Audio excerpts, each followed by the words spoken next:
The capacity of seeing and realizing reasons is one of the most wonderful and important skills a human being should have and develop. From deciding what to do the moment we wake up, to what to cook for mealtime, what shampoo to use, what time to start answering the learning packets, what resources to use to understand a lesson better, to what time to sleep in the evening, we are making decisions. Consciously or not, we are making decisions every day. However, our capacity of seeing and considering reasons every time we make decisions is yet to be developed as we mature and grow. One goal of studying statistics is to aid you with decision making. In statistics, we make claims about the population that is based on observations from the random sample. And in order to come up with a decision, these claims should be evaluated.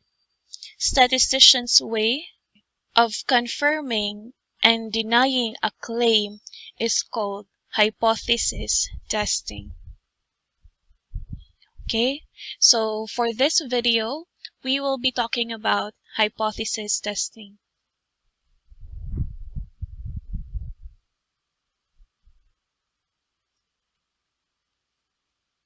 So for a researcher to decide whether to reject or not to reject a claim about a population, he needs to undergo sampling. And after he was able to obtain the sample mean, he needs to convert the sample mean into a test statistic. Now, we will be having a formula of converting sample mean into test statistic later on. Now, to illustrate hypothesis testing, let's look at this curve that we have right here. So,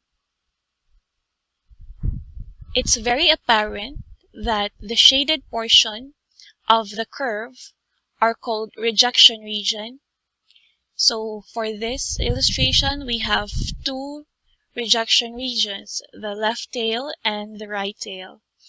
And this non-shaded portion of the curve is the non-rejection region. Now, what separates the rejection region from the non-rejection region? So this boundary that we have here, that will be determined by the critical value. So later on, we'll be discussing how to find the critical value, but rest assured that finding the critical value is not new to you already. Okay, you have already practiced this one in the previous learning packets.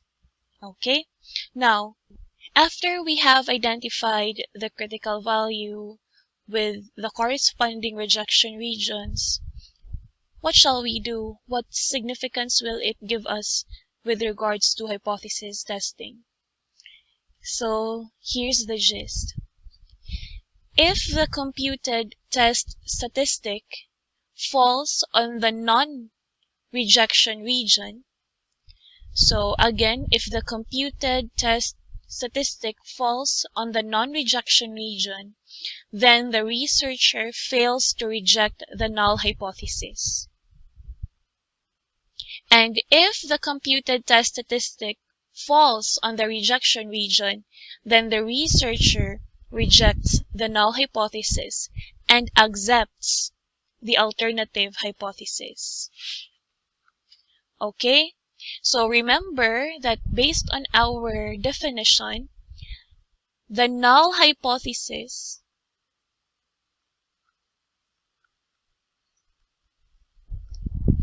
is the hypothesis to be tested. Okay? So in case we reject the null hypothesis, what shall we accept? So that is where the alternative hypothesis comes in.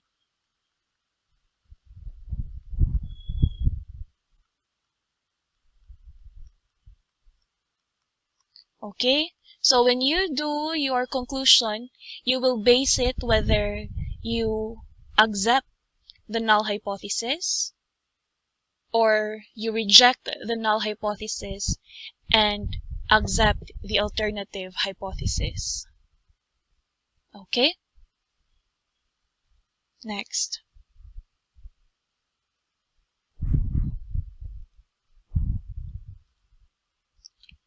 Now let's have the types of errors. Now, type 1 error is the error that is committed when the researcher rejects the null hypothesis when it is true. So the probability of committing type 1 error is referred to as the level of significance, or alpha. So another way of interpreting the level of significance is the probability of committing type 1 error.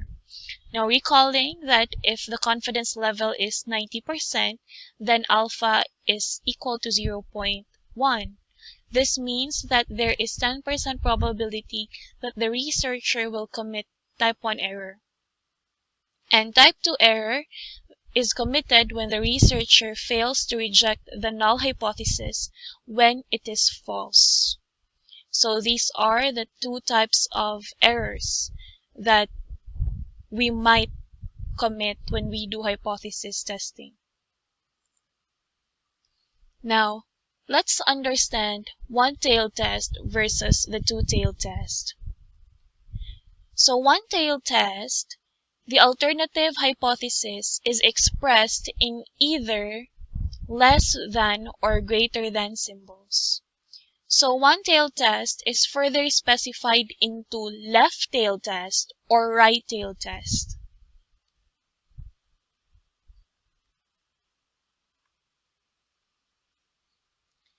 Okay, now a one-tail test is specifically left-tailed if the alternative hypothesis is expressed in the less than symbol. So you really have to take note of your alternative hypothesis. What are the inequality symbols used in the alternative hypothesis? So if it is less than, then that will give us the idea that your test will involve a one-tailed test, specifically a left-tailed one. So we know that the shaded region is the rejection region. That is the rejection region. Okay, this entire part of the curve is the non-rejection region.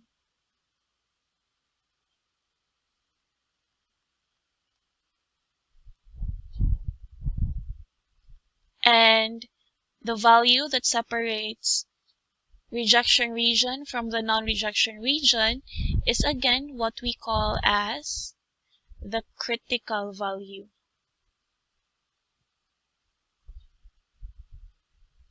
Okay, so that is the left-tailed test. Next, let's have the right-tailed test. So a one-tailed test is right-tailed if the alternative hypothesis is expressed in the greater than symbol. So if your alternative hypothesis is expressed in the greater than symbol, so our test involved will be a one-tailed test, specifically right-tailed. So this entire part is the non-rejection region.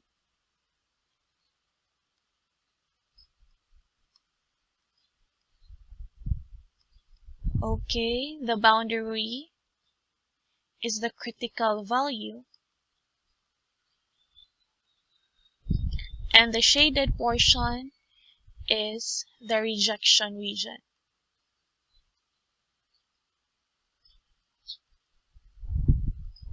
Okay, so if your alternative hypothesis is expressed either in less than or greater than symbol, so you already know, you already have an idea in your mind what specific type of one-tailed test that you'll have in your specific research problem.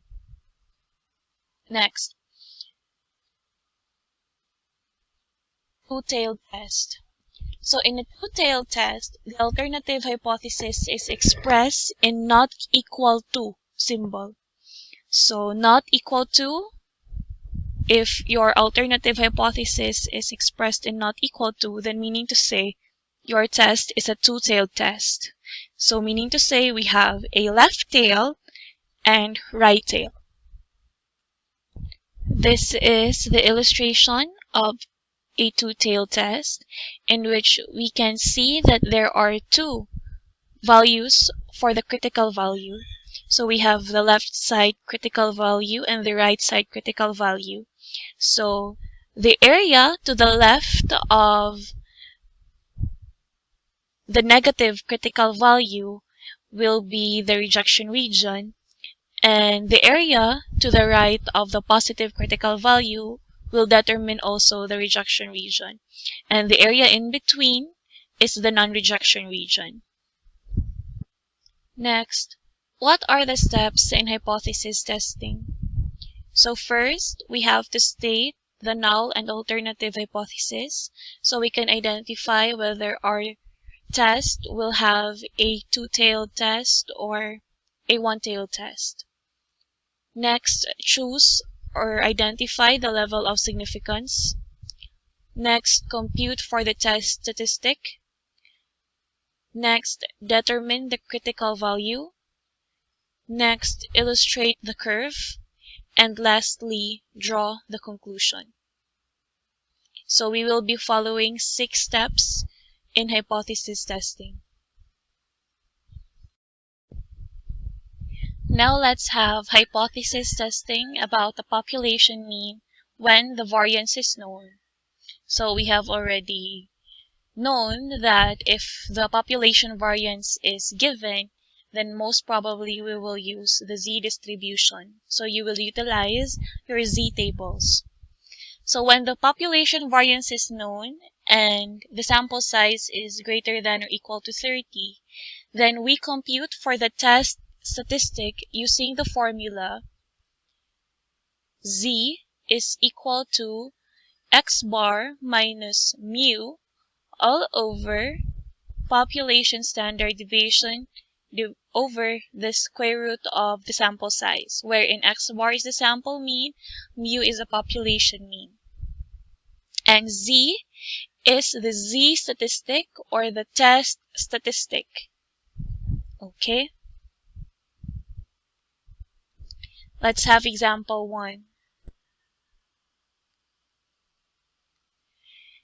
The manager of a scholarship association claims that college students have an average weekly expenses of 400 pesos, with a standard deviation of 92 pesos. A random sample of 100 college students was taken, and it was found out that the sample's average weekly expenses is 425 pesos. At 0.05 level of significance, can it be concluded that the average weekly expenses of the college students is not equal to 400 pesos? So here, let's identify our given.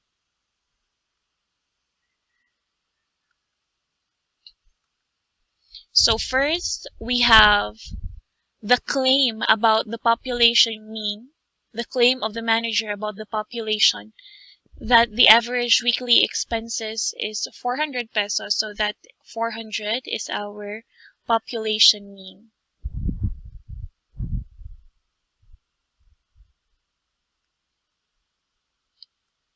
So population mean is equal to 400. Next, our standard deviation, that's very obvious. That's the population standard deviation. That is 92. Next, random sample of 100 college students. So our sample size is equal to 100. Sample's average weekly expenses is 425. So 425 is our sample mean. So that is x bar. And lastly, our alpha is equal to 0.05. Okay, now that we have already identified the given, we can proceed already to step 1. So step 1, state the null and alternative hypothesis. So in the previous video, we have learned how to state or formulate the null and alternative hypotheses, right? So we know that null hypothesis is a hypothesis that always states that the population mean is equal to the claimed value. So here, since the claim of the manager is that the average weekly expenses is 400, then our H naught or H sub 0 or null hypothesis is equal to population mean is equal to 400 pesos. Okay? Now, highlighting this part of our problem, we are asked, can it be concluded that the average weekly expenses of college students is not equal to 400 pesos? So,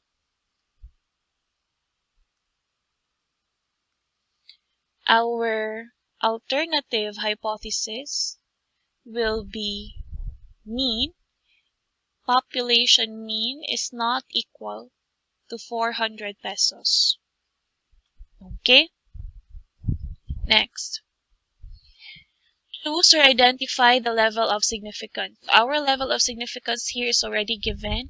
That is alpha is equal to 0.05. Next, compute the test statistic. And since our population variance is given, then we will use this formula in finding the test statistic. So plugging in our given values for the variables in the formula, we have x bar is equal to 425 minus the population mean, which is 400,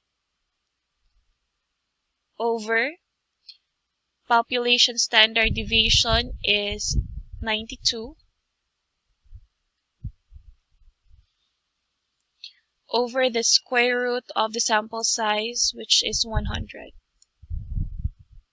Okay, now using your calculators,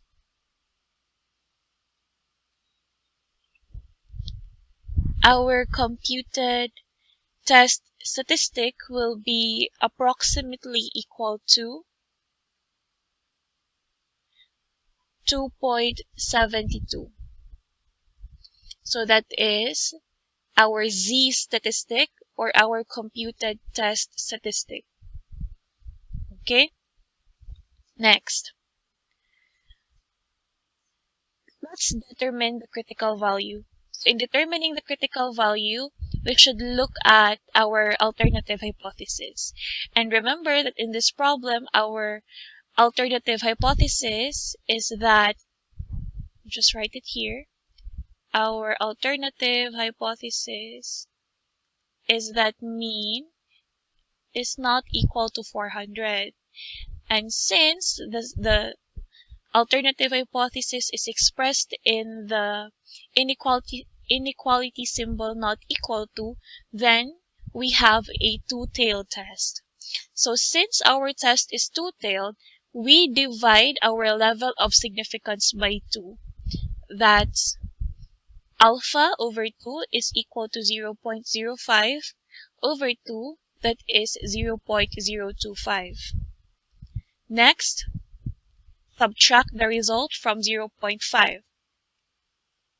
That is 0.5 minus 0.025 is equal to 0.4750. Now, following the same steps or procedure on how to look for the critical value in the previous topics, that's still what we have to do for this one. So we will use our Z table look for the area that's 0.4750 and then get the corresponding z-score. So we have here our z-table, looking for the area that's 0.4750,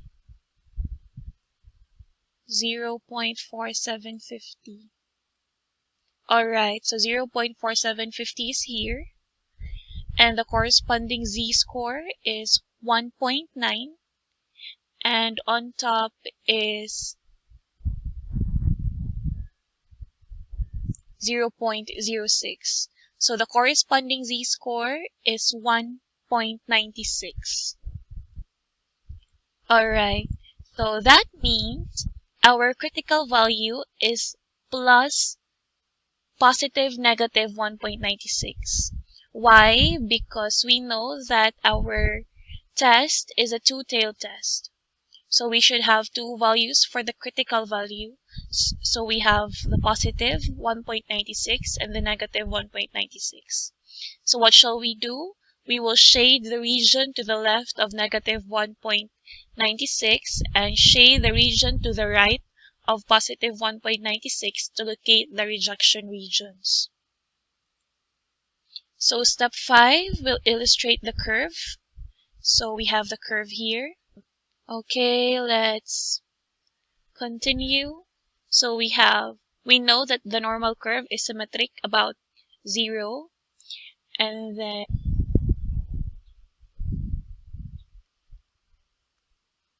one unit to the right of 0 is positive 1. One unit to the right of 1 is 2, and then this is 3. 1 unit to the left of 0 is negative 1. Next is negative 2, and this is negative 3. Now, first thing to do is we have to locate our critical values.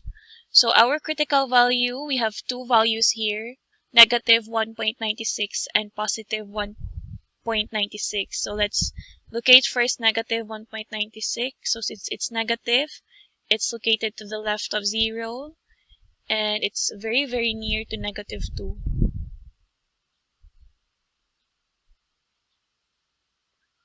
So this broken line, that is your critical value.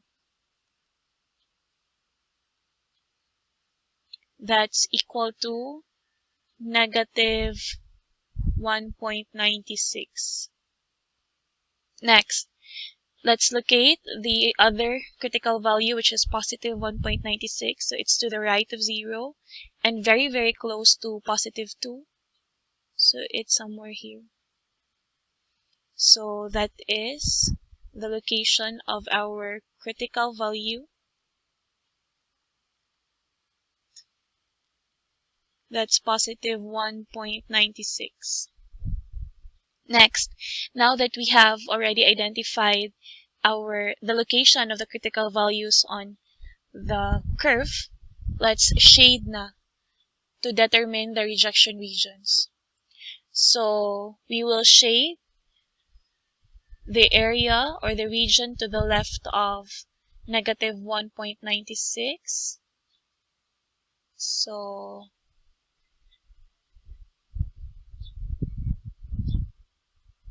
okay.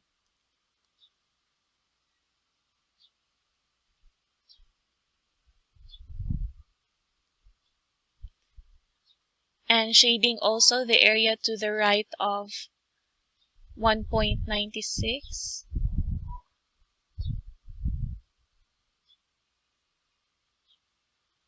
Alright, now we already have our rejection regions.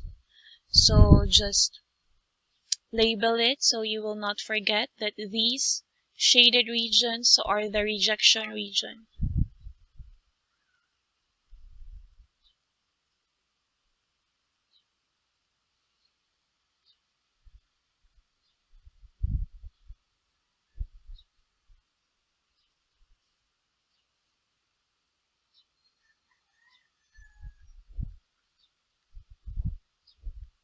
Okay? Now, after we have identified our rejection region, so we know already that this area, the center, is the non-rejection region. So let's just label it. So this is the non-rejection region. Next, locate the test statistic. So in step 2, we have solved for the test statistic to be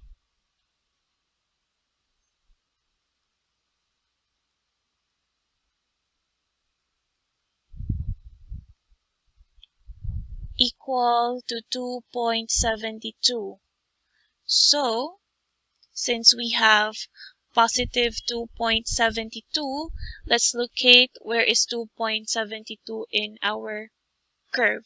So it's positive, so it's beyond positive 2, so it's somewhere here, and approaching 3. So this is now the location of your test statistic. So this is your test statistic. That one is your test statistic. And we see that our test statistic lies within the rejection region. So what shall we do? Yes, we will reject the null hypothesis and accept the alternative hypothesis. So in conclusion, we say that at 0.05 level of significance, the weekly expenses of the college students is not equal to 400 pesos. Example 2. So a manager claims that the mean number of people watching a new movie series is 500 each day, with a standard deviation of 95. So a student researcher wants statistical evidence of this claim, conducted his own survey among 100 random samples. So his survey resulted to a mean of 495.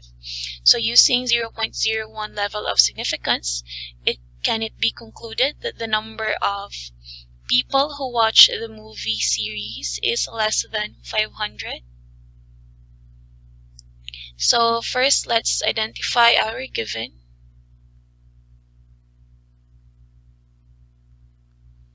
So start with the given.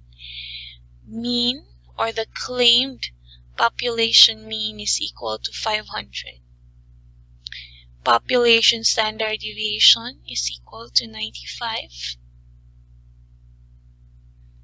N is equal to 100. Sample mean is equal to 495. And level of significance is equal to 0.01. Start with step 1. State the null and alternative hypothesis. So our null hypothesis will be H0 is equal to the population. H0 is that the population mean is equal to 500. And our alternative hypothesis will be the mean. Okay, take note of this one. Okay, so it will be mean is less than 500. Okay, so we are done with step 1. Step 2, identify the level of significance.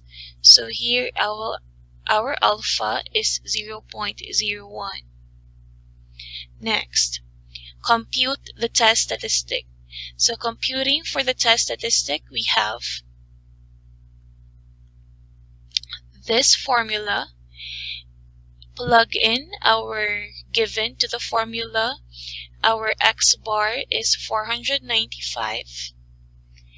Our mean, population mean, is 500. over our population standard deviation is 95 over the square root of n, which is 100. So using your calculators,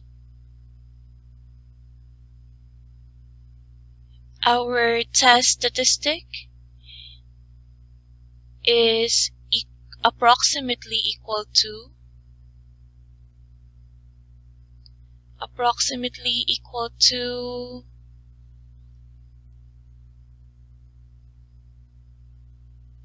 negative 0.53.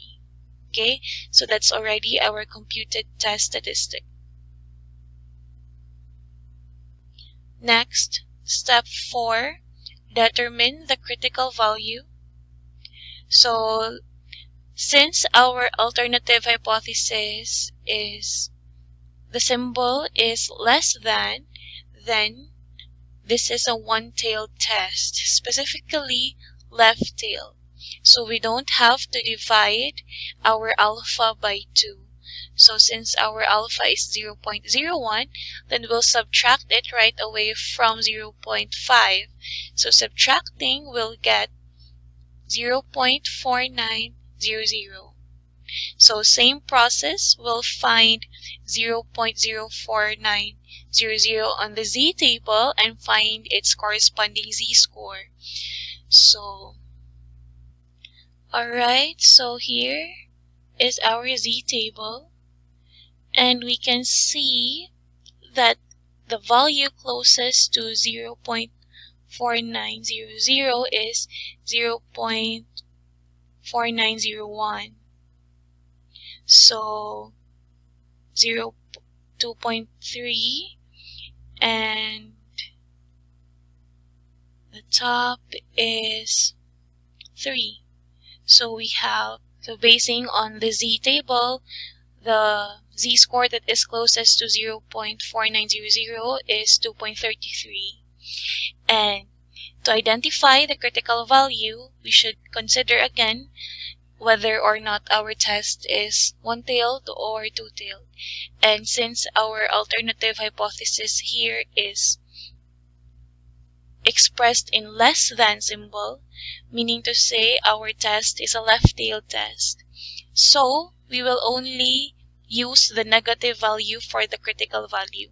So our critical value in this example is negative 2.33. So this is unlike our first example, in which the first example is a two-tailed test. So if it's a two-tailed test, then we'll have two values for the critical value, the positive and the negative value.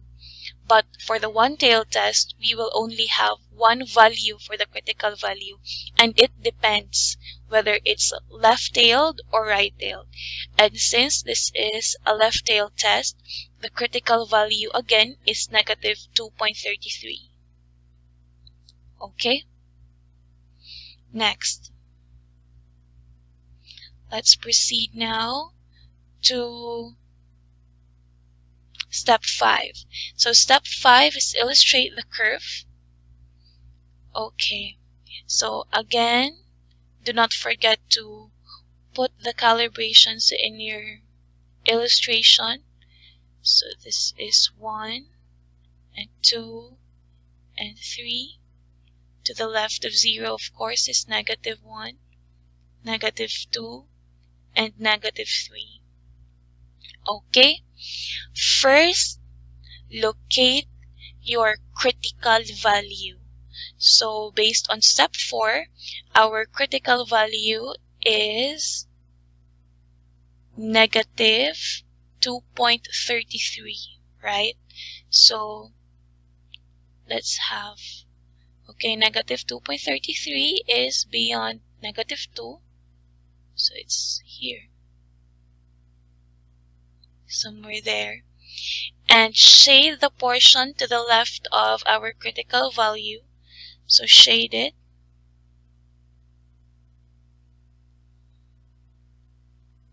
So shade this portion. Okay. So the shaded portion is our rejection region.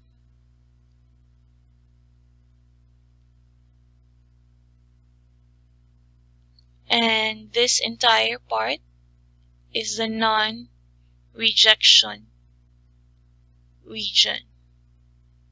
Okay, and again, this is our critical value that based on step 4 is equal to negative 2.33.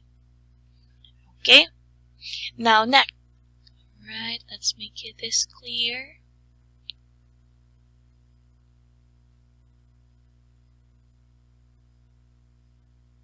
Okay, so that's our critical value, in which our critical value is negative 2.33. Next, what shall we do?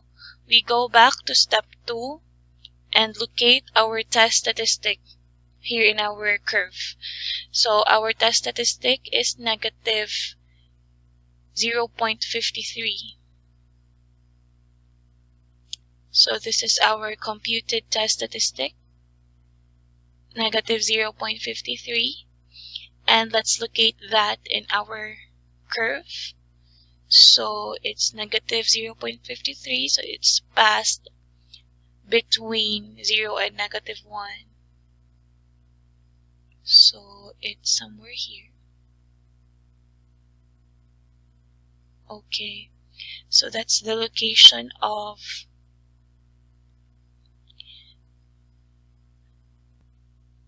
our test statistic, which is negative 2.53. Okay? Alright. Now we can see that our computed test statistic falls in the non-rejection region. So we failed to reject the null hypothesis.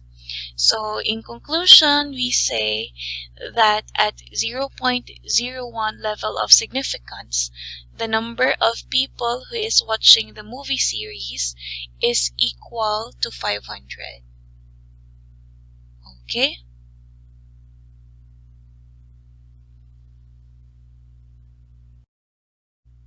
Okay, next let's have example 3. So a manager claims that the mean number of people watching a new movie series is 500 each day, with a standard deviation of 95. A student researcher who wants statistical evidence of this claim conducted his own survey among 100 random samples. So his survey resulted to a mean of 495. Using 0.05 level of significance, can it be concluded that the number of people who watch the movie is less than 500? So this problem is very similar to example 2. The only difference is that the level of significance. So in this example, the level of significance is 0.05. In the previous example, the level of significance is 0.01. Okay, so let's identify now the given.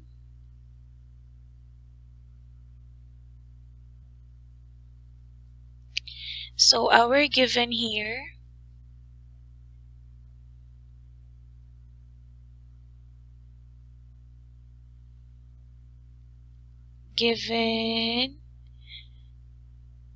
okay, the population mean is claimed to be 500.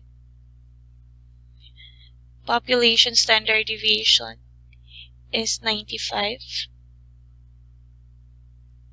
N is equal to 100. X bar is equal to 495. And alpha is 0.05. So step 1, state the null and alternative hypothesis. So our null, H0, will be mean is equal to the claimed value, which is 500. And our alternative hypothesis is that mean, since it's less than 500, so we'll have mean is less than 500. Okay? Step 2, identify the level of significance. So our level of significance here is 0.05. So alpha is equal to 0.05. Step 3 is compute the test statistic. So using the formula for known variance, we have this one. Input our given to the formula. It will be equal to 495 minus 500 over 95 divided by the square root of 100. And that is approximately equal to negative 0.53. So our test statistic is negative 0.53. Okay. Next, determine the critical value. So since our alternative hypothesis is expressed in the less than inequality symbol, so our test is a one-tailed test, specifically a left-tailed one. So we don't have to divide alpha by 2. When do we divide alpha by 2? We only divide alpha by 2 if our test is a two-tailed test. So in this example, our test is only one-tailed, so we don't have to divide it by 2 anymore. So what we have is alpha is equal to 0.05. Subtract right away 0.05 from 0.5. So it will give us 0.4500. So looking for the area 0.4500 on the z-table, finding its corresponding z-score. So the corresponding z-score is between 1.64 and 1.65. So if you are using your z-table right now, you will notice that 0.4500 is perfectly in between 1.64 and 1.65. So we'll add the 2, divide it by 2, so it will give us 1.645. So since this test is left-tailed, so the critical value is negative 1.645, as explained in the previous example. Okay? So next, let's now illustrate the table. So again, in illustrating the table, do not forget your calibrations. So that's 2, this is 1,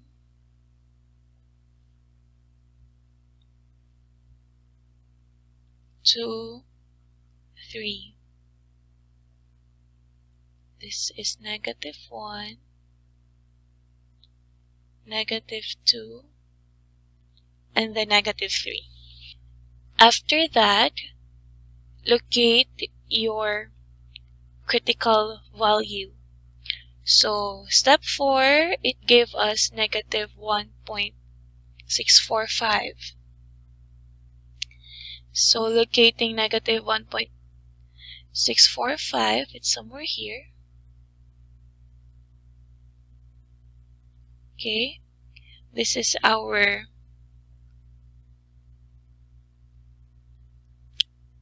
critical value.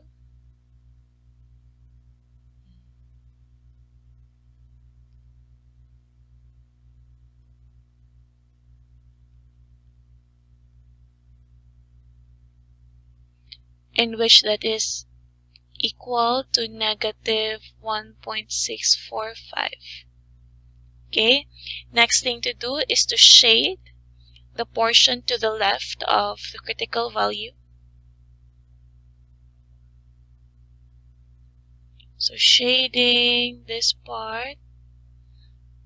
So the shaded part is our rejection region.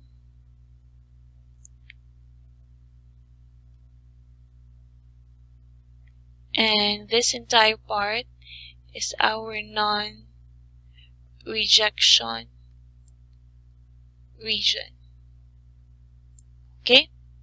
Now going back to step 2, our computed test statistic. Our test statistic in this problem is equal to negative 0.53. So that's our computed test statistic. So locating that in our curve, negative 0.53 somewhere here, and we still see that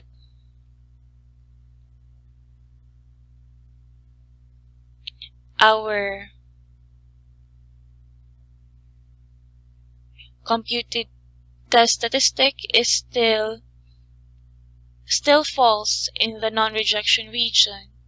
So we'll say, since the computed test statistic falls within the non-rejection region, then we fail to reject the null hypothesis. So as a conclusion still, at 0.05 level of significance, the number of people who is watching the movie series is equal to 500. Okay?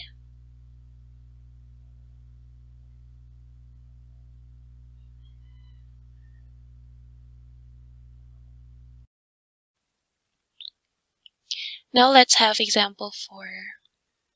So according to a study done last year, the average expenses for cell phone load of high school students in Manila is 350 pesos. A statistics student believed that this amount has increased. So if a random sample of 60 students has an average of 380 pesos at a level of significance that's 0.05, assuming that the standard deviation is 77 pesos, is it believable that the average expenses of high school students for the cell phone load increased? Okay, so let's identify first our given. Our claimed population mean is 350 pesos. Our population standard deviation is 77. Our N is equal to 60. Sample mean is equal to 380. And, okay, alpha is 0.05. Okay, so step 1, state the null and alternative hypothesis. So H naught, or the null hypothesis, is that the mean is equal to 350, the claimed value, which is 350. And the alternative hypothesis is that the student believed that this mean increased, so mean is greater than 350. Okay, so looking at our alternative hypothesis, we can already see that our test is a one-tailed test, and specifically right-tailed. Step 2, choose or identify the level of significance. So here our level of significance is 0.05. Step 3, compute the test statistic using the formula Z is equal to x bar minus the population mean all over population standard deviation divided by the square root of the sample size. So plug in our given here in the problem to the formula. So we have x bar is 380 minus 350 over standard deviation is 77 over the square root of 60. Use your calculators. Our test statistic will be, alright, is approximately equal to 3 positive 3.02. Alright, so that's our computed test statistic. Now, step 4, determine the critical value. Now, since our alternative hypothesis is expressed in the greater than symbol, so our test is a one-tailed test. And since this is a one-tailed test, we don't have to divide alpha by 2. So, alpha is equal to 0.05, and we subtract it right away from 0.5, so we have 0.4500. Now, looking for the area of 0.4500 on the z-table and finding its corresponding z-score, the corresponding z-score is 1.645. And since this is a right-tailed test, the critical value is positive 1.645. So we will shade the region to the right of the critical value. So step 5 is we have to illustrate the curve. Okay, calibrate first. So you have 0 here. This is 1.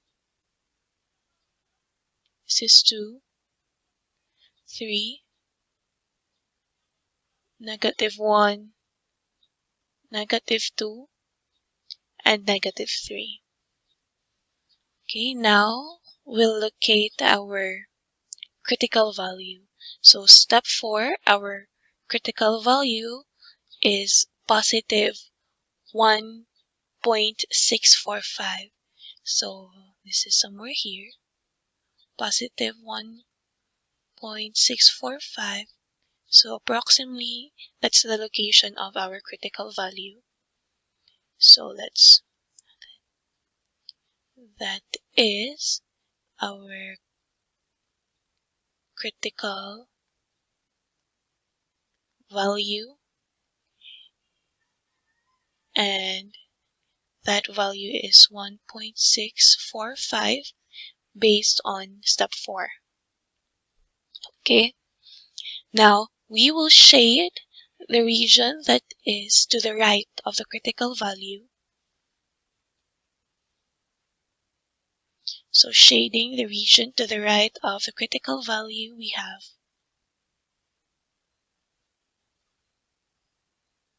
okay, and this shaded portion is our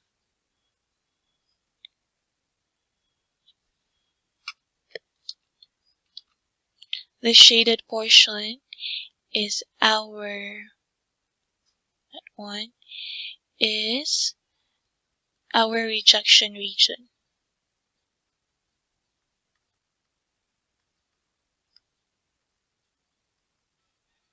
Okay, and this entire non-shaded region is the non-rejection region. Now that we have already identified the rejection and the non-rejection region, let's locate our test statistic. So based on step 3, our test statistic here,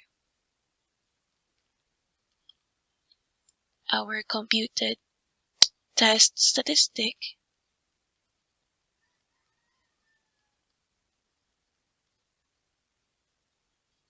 statistic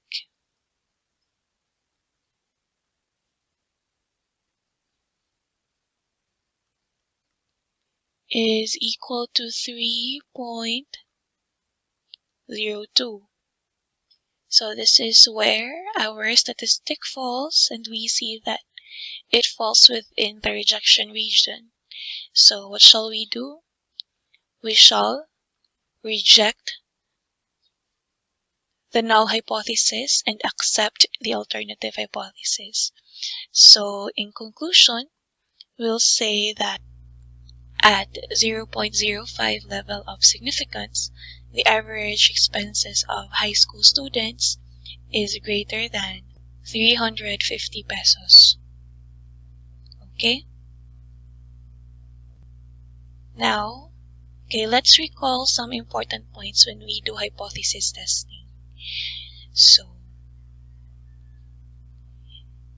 first point is that when the computed test statistic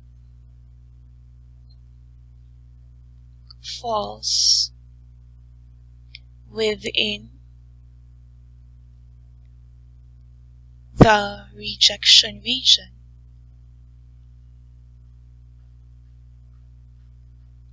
what shall we do? Reject the null hypothesis.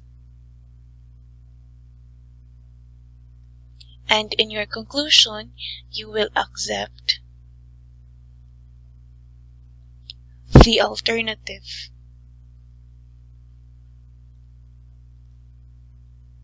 hypothesis. Okay? Next, when the computed test statistic falls within the non-rejection region, we failed to reject the null hypothesis. So since we failed to reject the null hypothesis, in our conclusion, we'll agree to the claim or to the premise of our null hypothesis.